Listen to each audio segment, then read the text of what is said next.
Good afternoon. The special meeting of the City Commission for Tuesday, September 24th, 2024 will come to order. Please join me in silencing your cell phones.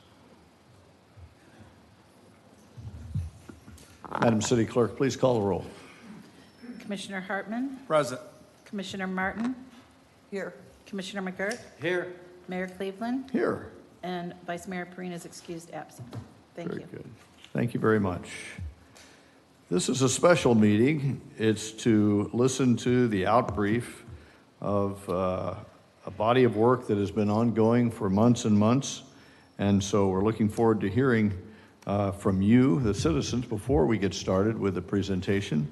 So if anyone has a comment or would like to voice a concern or an accolade for any of the city members, please come forward. You'll have 3 minutes. Once again, it's a monologue, not dialogue. And so we'll be listening. And if there's a need to get back in touch, the city manager and city clerk will reach out to you. You'll see a green light come on when you have 3 minutes, the yellow light at 1 minute, and you'll be done at the red light. And when you come forward, your name and address for the record, please. I'm Tony Oddie, 3530 Grand Tuscany Way. I'm here to say thank you and kudos to the commission for really taking on the parking problem that we have and going about it the right way with first engaging stakeholders and then bringing in a consultant to give a report. I've gone over the report. I'm pleased with the report. I want to encourage you to take the next step of hiring a parking and mobility director. I'm not aware of anybody else on staff who has that skill set that's described there. You know, an experienced, credentialed person in the discipline of parking, because that's now, these days, a separate discipline. So thank you so much for the remarkable work that you've done to address the problem so far, and please keep up the good work. Thank you, Mr. Oddie. Appreciate your comments. Mr. Williams, good evening. Bob Williams, 767 Pine Shore Circle. I want to echo everything Tony said. I want to really thank the commission, thank the staff, and thank TLC, Sans Lassiter, Kerry Carl, and their team for delivering an excellent study, strategy, and action plan. I wanted to share an experience, and I didn't time this, so hopefully I can get through it. You know, as a resident of New Smyrna, I've been going to the police station to register for off-beach parking for years. And even though I have a beach pass, usually when I go to walk on the beach, I don't want to get sand in my truck, so I like to park off-beach. A couple of weeks ago, I parked at Clancy Park and did my walk. When I was coming back to my truck, I saw Parking Enforcement Officer Robinson checking things out. I didn't think anything of it as she was making her rounds. But when she stopped behind my truck, she called out to me and asked if I'd paid the kiosk. I said, no, I'm a resident. I registered at the police department, showed her my driver's license. She looked me up on her computer again, and she politely said I was not registered and made sure I knew I needed to re-register each year. Well, it seemed like only yesterday I thought I'd been there to do that. And I've heard sometimes the computer system go down. That was my first thought. But she could probably see the frustrated look on my face. Instead of handing me a ticket, she handed me the card to Miss Nancy Chapman and encouraged me to contact her and check and see what the situation was.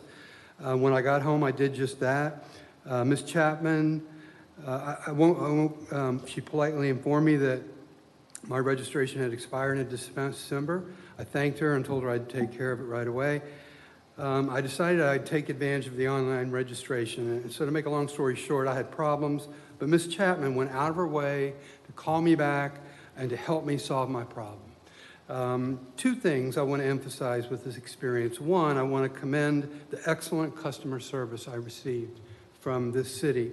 But two, I want to point out that I probably parked 50 times this year and was never, you know, no one ever noticed. And it makes me wonder how often this is happening with other people who otherwise would need to pay. So in summary, I'm most excited about the opportunity for our city to partner with the county as defined in this plan you're going to hear about, with the new technology they are bringing to parking in our region. And I want to emphasize that even more important than increasing compliance and improved online convenience, the most important advancement will be the data and the subsequent policy and management information we'll be able to get from these new systems. It's said that parking is your first and last opportunity to give a good customer experience. If we follow the recommendation of this report, we will be supporting our residents and our visitors with a world-class destination parking experience. Thank you all very much. Thank you, sir. Appreciate it, Bob.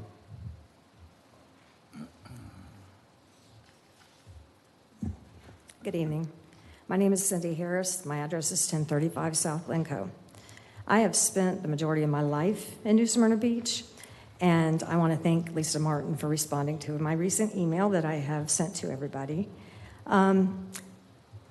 I spent many times on the beach growing up here in New Smyrna Beach, and I know for a fact that this tourist town has a problem with parking.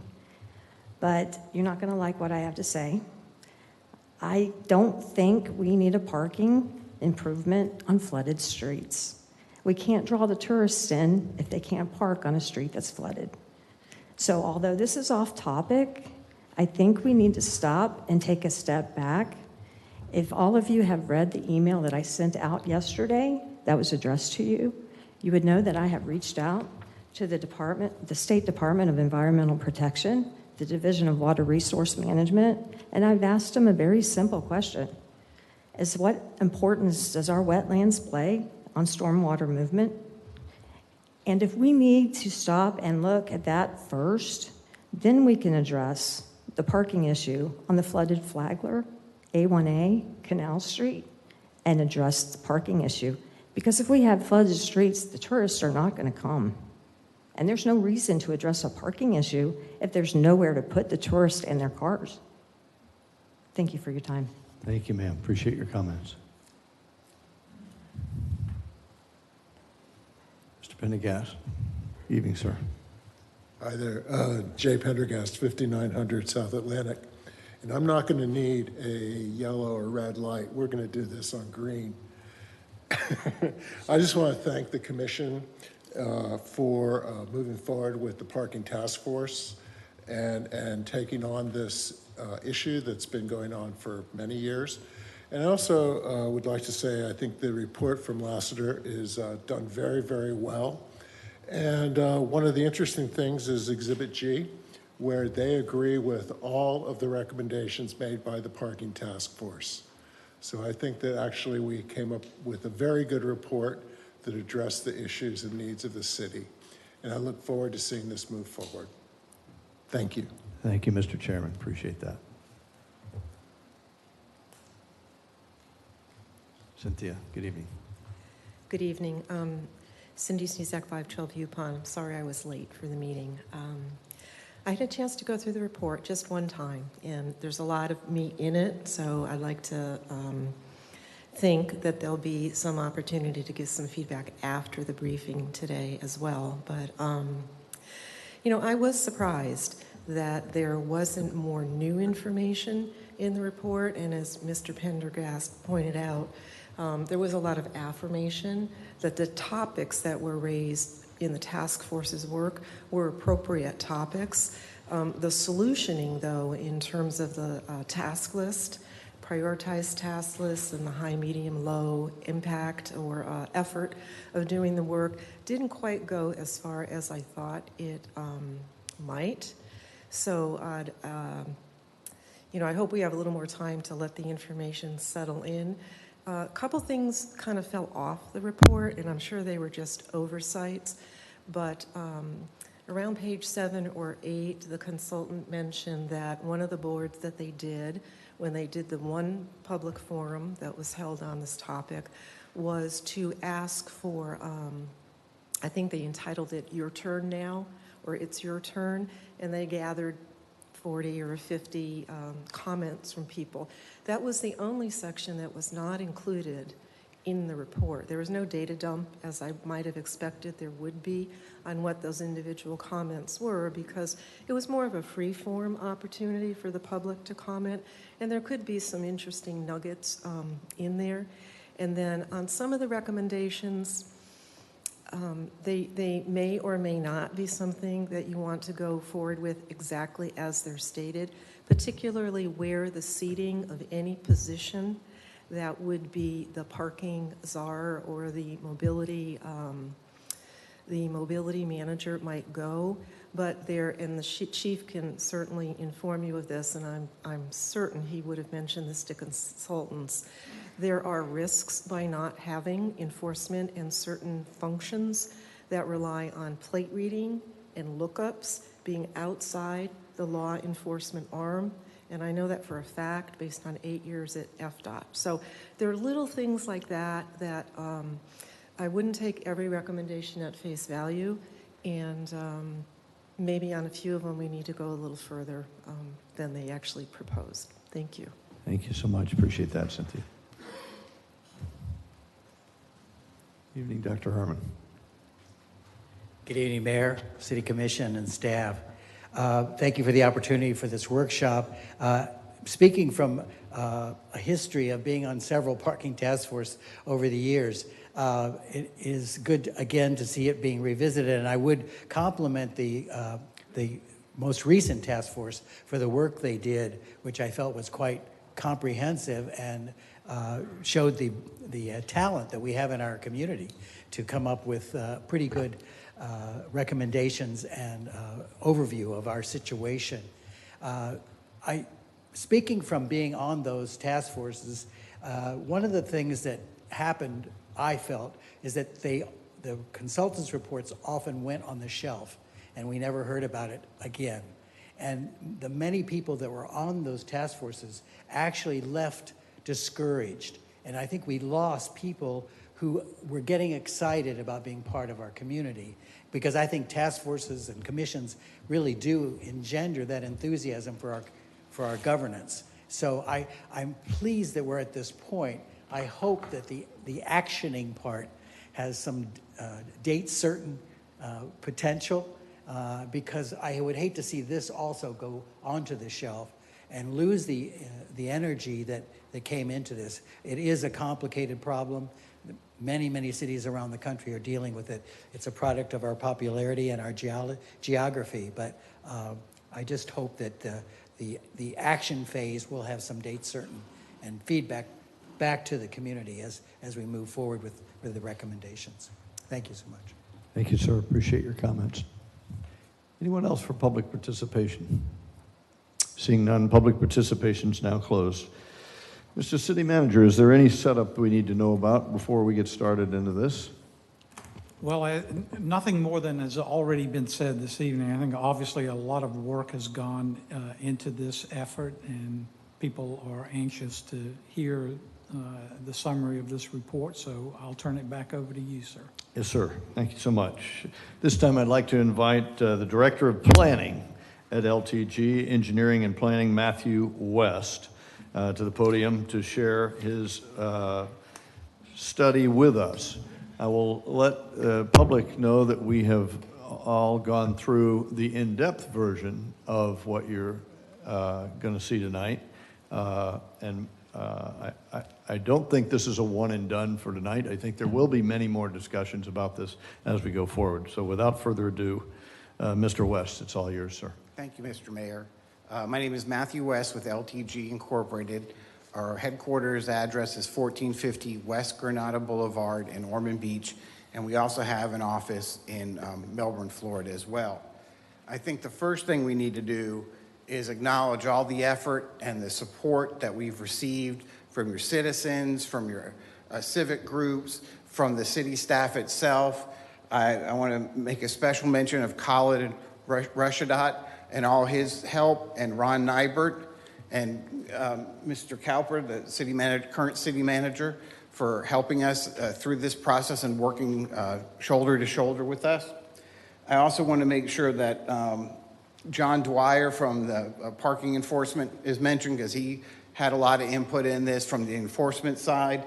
And also, I wanted to make sure that we recognize all the residents and business owners that contributed and made comment, as well as a lot of the coordination we have ongoing with Volusia County's Coastal Division as they introduce their parking plan with PCI. So what we did was initially is a lot of research and information gathering. The city gave us a lot of data that had already collected and previous studies and previous task force and what they evaluated. We also did a lot of ground truthing and site visits to Canal Street and to Flagler Avenue. And basically, we kind of summed it up in a parking forum on August 1st, 2024. We held it at the Brannan Center.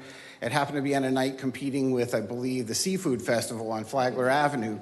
But despite that, we had over 120 attendees come and give us their opinions, which are shown in the report that has been submitted to you.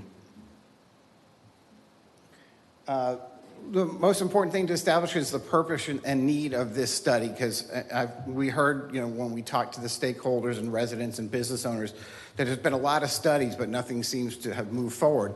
I will point out that the needle has moved because the city took it upon themselves to set up a parking enforcement department and to meter certain parking lots, off-beach, off-street parking lots as well. So progress has made, and the city also has looked at its codes and rewritten those to allow for parking enforcement as well. So the needle is moving. When I read this, and I also I'm remiss in this. I should recognize Carrie Carl for a lot. She did the heavy lifting for this report. I left that out, and I apologize on that slide for acknowledgments.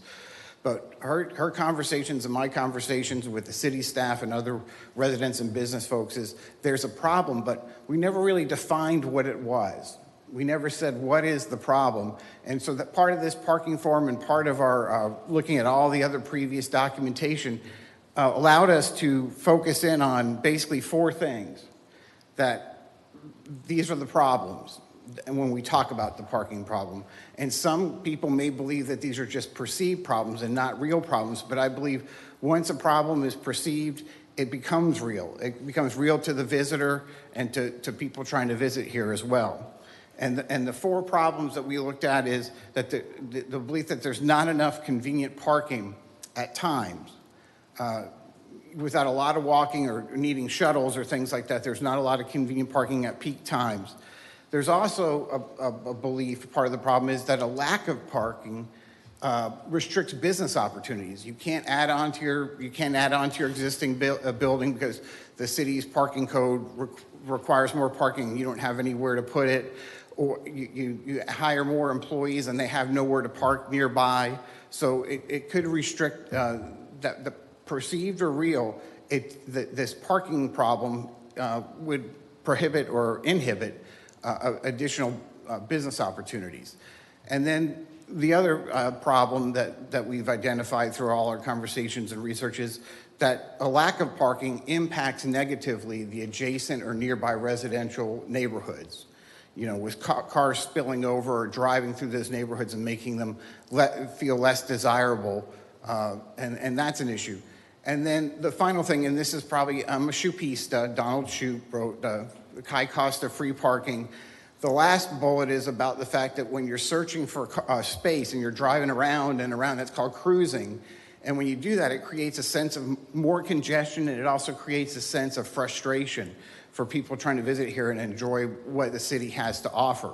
So the idea of that problem is to try to reduce that congestion and that feeling of congestion as well. So I'm going to start off with 4 action items we think you need to start almost immediately. We think these are the top 4 things that ought to be addressed, even though when I get to the action plan items, there's more than 20 of them. These are the top 4. The first one being hire a mobility director. I heard a gentleman just speak earlier saying these studies don't seem to get anywhere, and people leave feeling like that they've wasted their time It's not going to move. If you put somebody in the role of parking and mobility director, then they're going to bring focus to that action plan because that's their job. And they're also going to maintain and adjust the priorities of that plan because it's going to be a very dynamic situation. As we implement things, as the city implements programs, as the city collects the data, it may change what those action items are. And this person would be in charge of that and be focused on that solely.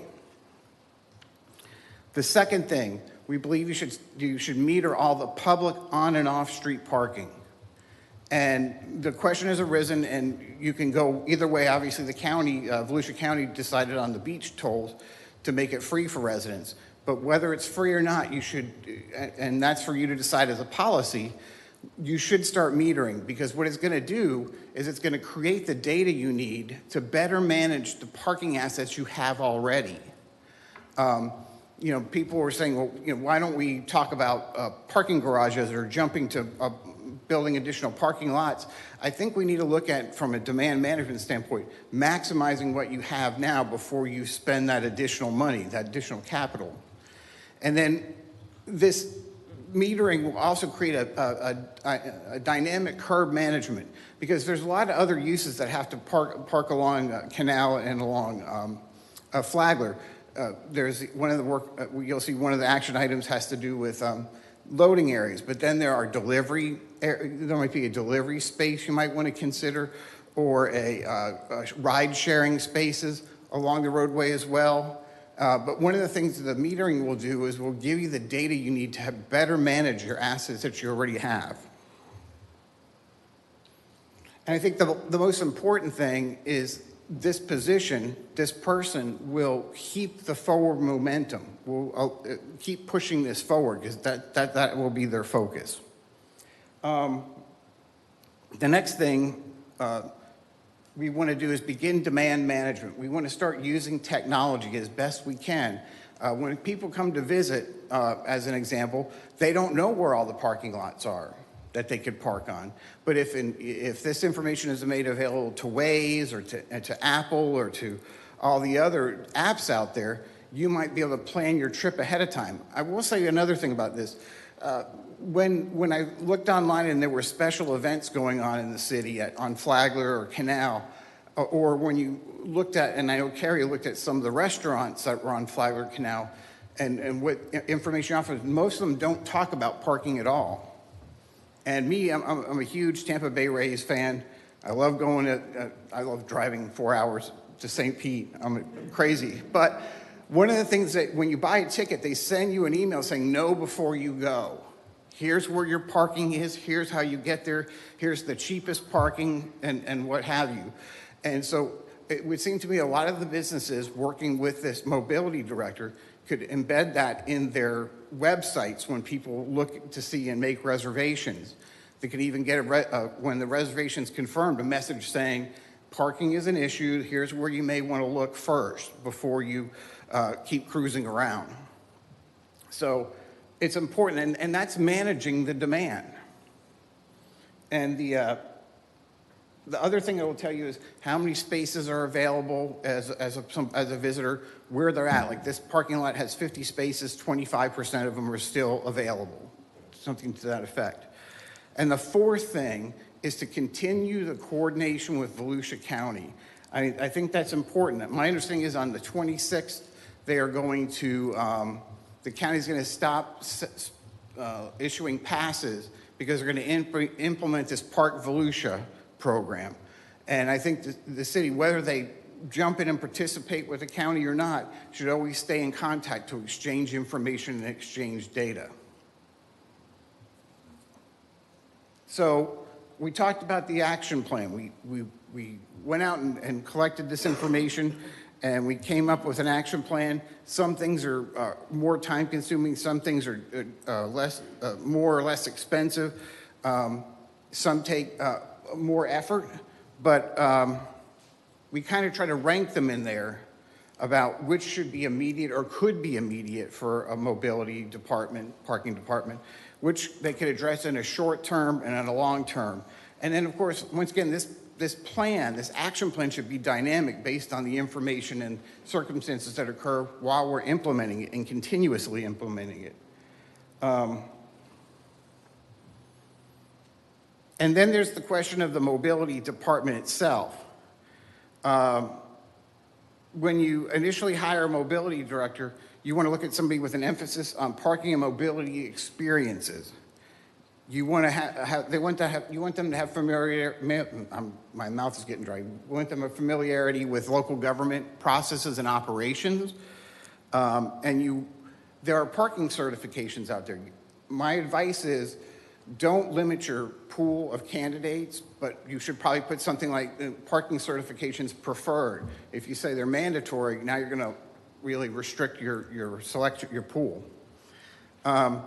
As mentioned previously, as someone got up and spoke, there is a question about where does the mobility department land in your organizational structure.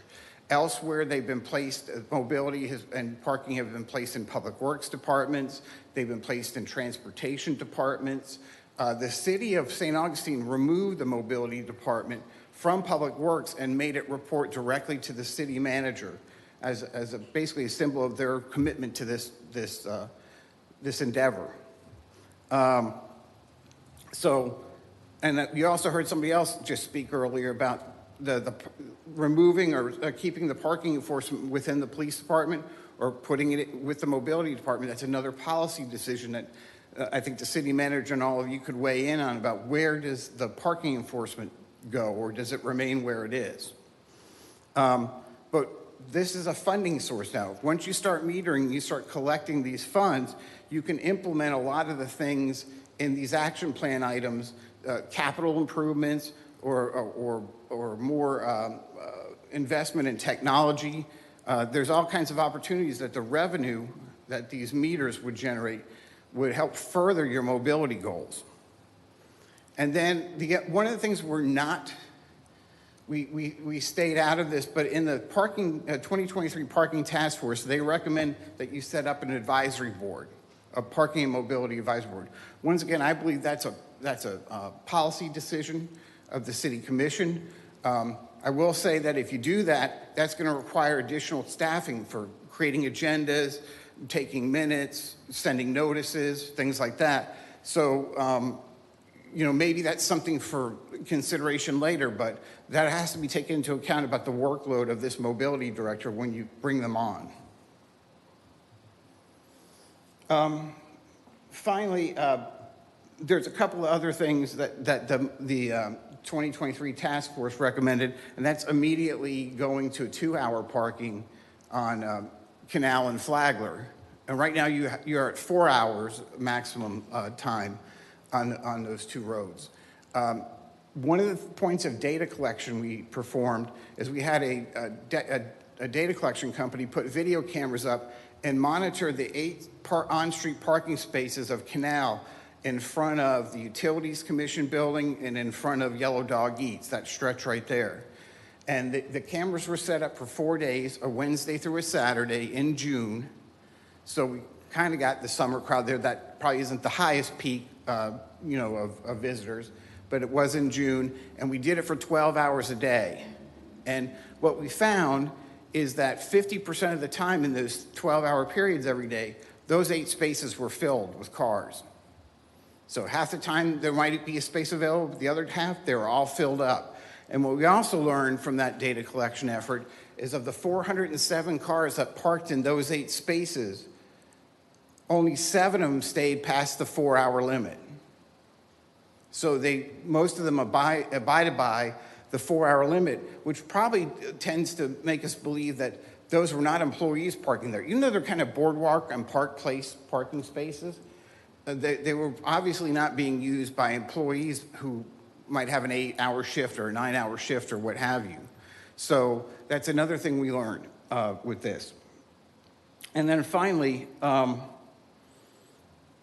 there were some change. There's a change, and you should have a sheet in front of you for action item 11. And this change came about because of Commissioner Martin. She caught us.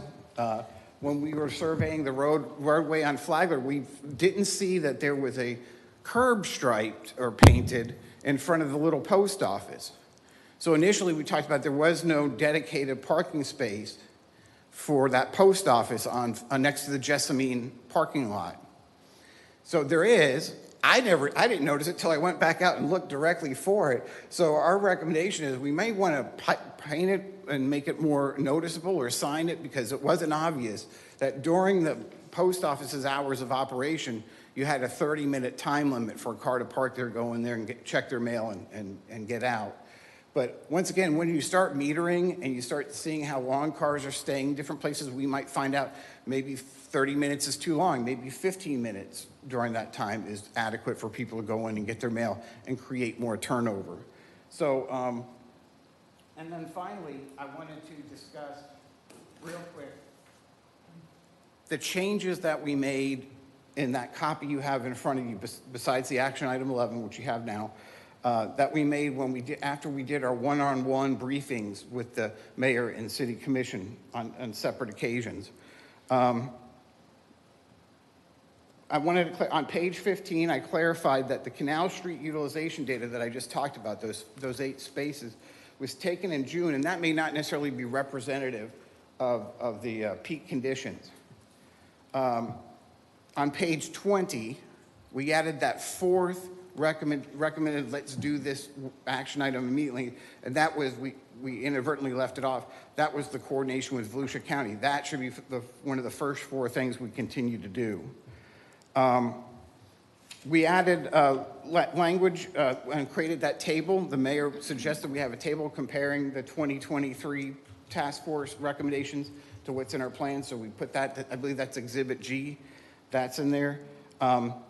Commissioner Martin caught the fact that there was no pin locating the parking lot at US 1 and Canal, so we put a pin in there when we need to let Google know that they need to put a pin there. So we just kind of doctored what was there and put a pin. And then there was some superscripts of a number 1 and number 2 in the Exhibit B table. They didn't refer to anything, and so we just deleted them.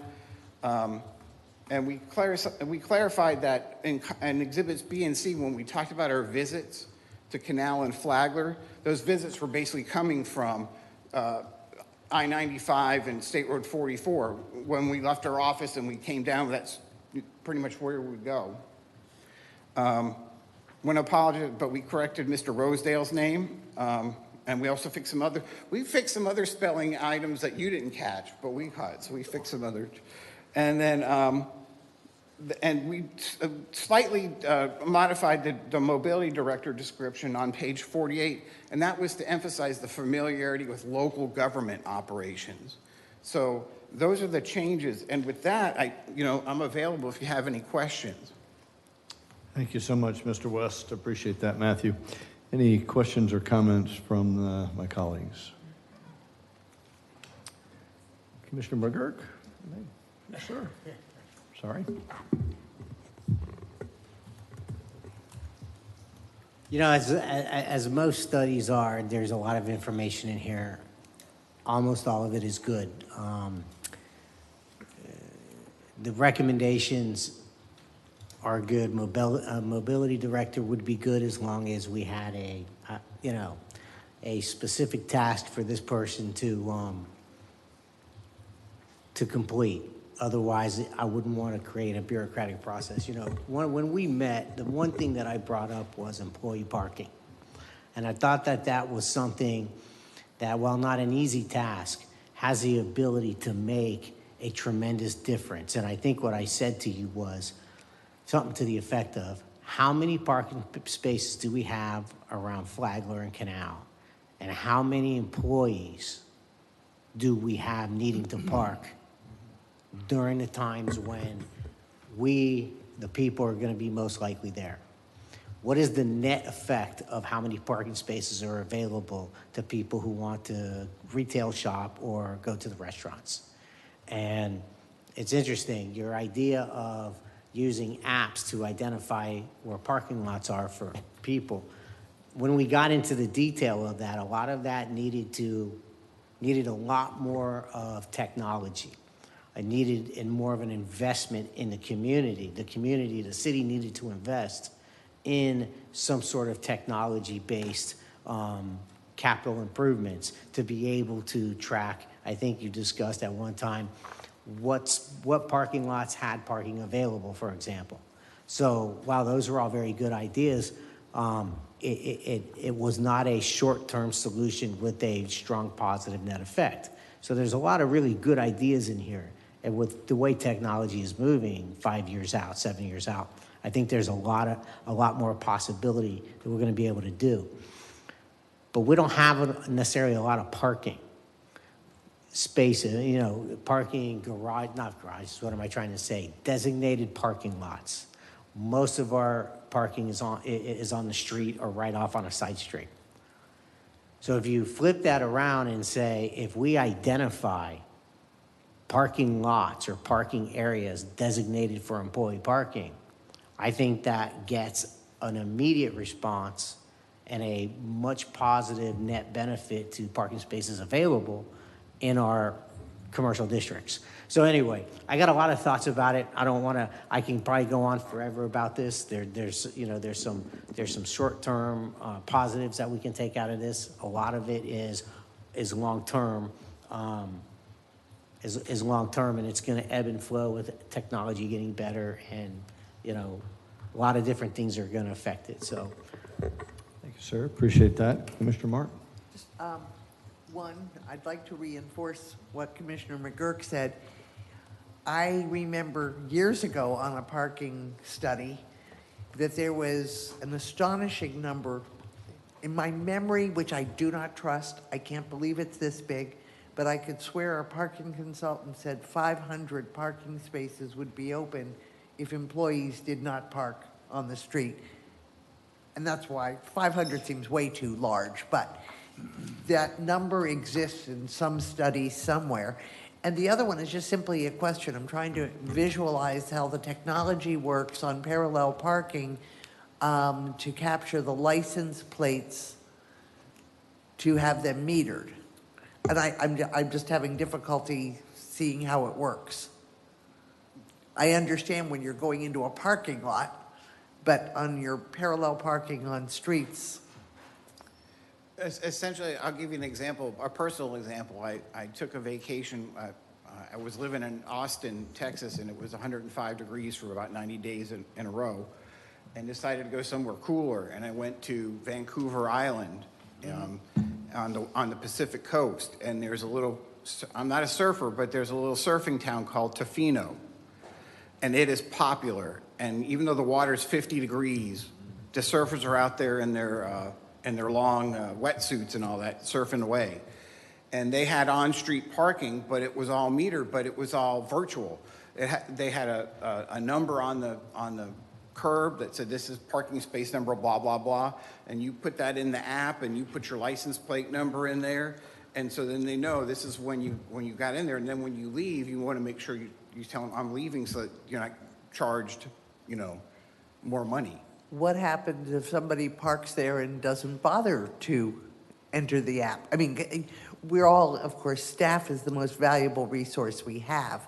So having a physical person patrolling is, of course, expensive. And, but that particular app depends on Canadians being honest. Or if someone in their police department has an LPR and is driving around looking and seeing that this license plate hasn't registered yet. So, okay, Yeah. so, and thank you, I appreciate that. Anything else, ma'am? Commissioner Hartman? I think you said, you and others said two key phrases that are important in this whole process. Is the first one being perception. Perception is a reality if you believe it. And then the other one was the data. And I think the only way we're going to get over that perception issue is once we get the data. And that's why the data is so important to capture, so that we truly know whether we have 500 parking spaces or not. We can generate that data, and then you can address those issues based on the data and not just on someone's perception. So I like those two key phrases, and I think that's the important part that going forward that we need to focus on and make sure that we fulfill those two items on the wish list. So thank you. Matthew, thank you for the in-depth study, follow-up, and debriefing of us on the finer points, and for taking our inputs. When we started talking about this over a year ago, we'd heard the stories from the senior colleagues on the dais about how this has been tried before, and we have been around the block once or twice, and action was limited based on the public perception, the public response. I think there's enough angst, anxiety, desire to make a change, and knowing that the changes don't have to be permanent. We can go forward, and if we mess it up, because it's parking, we can change it again and again and again, and it'll be evolutionary. It's, in other words, a continuous process improvement style. And in planner speak, that's known as tactical urbanism. Say it again, please. In planner speak, that's known as tactical urbanism. Tactical urbanism. That sounds very technical. You can Google it. All right, absolutely. With a bias for action, those immediate items are very exciting and very tempting.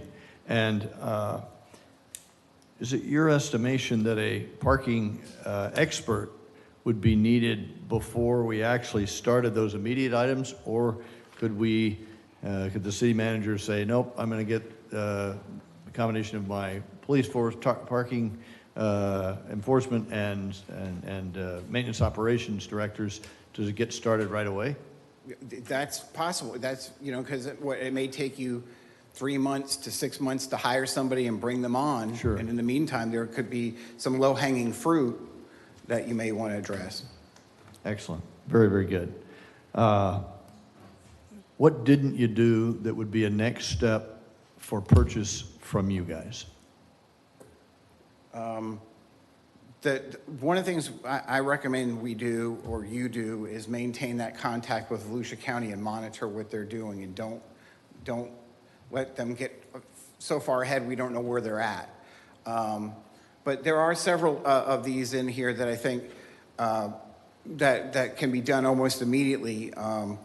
And I'm drawing a senior moment here, but I think there's some in here that are worth looking at to do in the very immediate time frame. And one of the things, and I know it's ongoing, we've got to figure out what color you paint loading zones. And what color do we paint the parking space in front of the post office? But, and so you caught me off guard. I have to think about that one. I appreciate that, and appreciate you calling out the 4 things that we do immediately. To the city manager, where's your head on this, sir, from an operational implementation standpoint? Should the commission say, after a couple of public opportunities to opine about their feelings and let it soak in for a bit, so that we don't spend a tremendous amount of time doing much more cogitating, how would you see fit to move if we decided as a body we wanted you to go right away?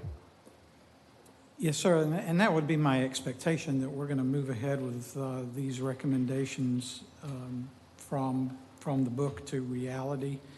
So we'll have senior staff involved from the get-go.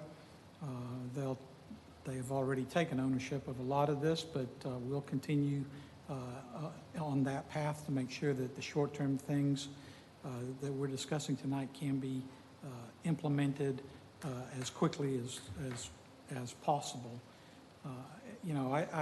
The one thing I very much agree with about the study and the things that have been said here tonight, parking issues are usually parking management issues, and I think that's our first look.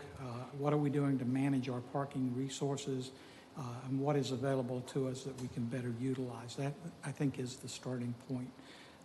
And we'll look at all of those issues that have been brought up, specifically organizational issues. I think you all know I'm looking at the organization now, trying to figure out the best approach for what I think you want to get accomplished and what I want to get accomplished. So that will fit very nicely in those lines. So I expect that starting this week, that we'll be working on implementing this study. Marvelous, thank you so If I much. may, I think I have an answer to your question. All right, go for it, I had Matthew. a minute to look at,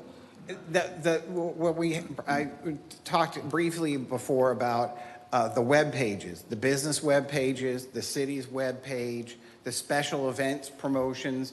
If we could, and it's a matter of time, somebody spending the time to get with the city staff and see what we can do to improve the parking web page for the city, but also meet with some of the business owners to say, hey, can we come up with some language that, that everybody puts on their website for visitors? And once again, in special events, whoever the event coordinators are, if we have that part of the package when they come into, I assume they get a permit for a special event, that part of the package is, please, when you put your Facebook page up, put something in there about parking as well. Thank you, appreciate that. I would hope that I like the action items, and I like the plan of attack for each of your 23 recommendations. But as Cynthia mentioned, if there are second-order effects, my hope that we would delve deeply into that and do a ready, aim, fire rather than a ready, fire, aim, and make sure that we pull the trigger appropriately on those. And I think that's all possible. What you have started is the beginning, and it's up to us now to make it a reality for the citizens. So thank you very much. Anything closing for you, Matthew? I just want to give another little, Buda, Texas is south of Austin. I lived in Austin for about 14 months, and I survived. It's a beautiful city. But Buda had a parking problem in their downtown. All these little downtowns around Austin are now becoming part of greater Austin. And Buda had recommendations for their special events. They have one big event, I guess, that lasts the whole week. And they started with the police. I'm not suggesting the police do this, but they had the police coordinate with the event coordinators to have parking ambassadors. They're maybe they're retired police officers or what have you, but they're good with people, and they can go out there before things escalate and say, hey, you really can't have your car here, but let me show you where you could go. And so that's just another thought. But Really good. We got a town of givers. That's a possibility for us. Thank you, and thank you for your report. Appreciate that. Any follow-ups from any of my colleagues? Okay. Anything else, Mr. City Manager, on this topic? No, sir. Okay, very good. There's no further business. We're adjourned until the next meeting.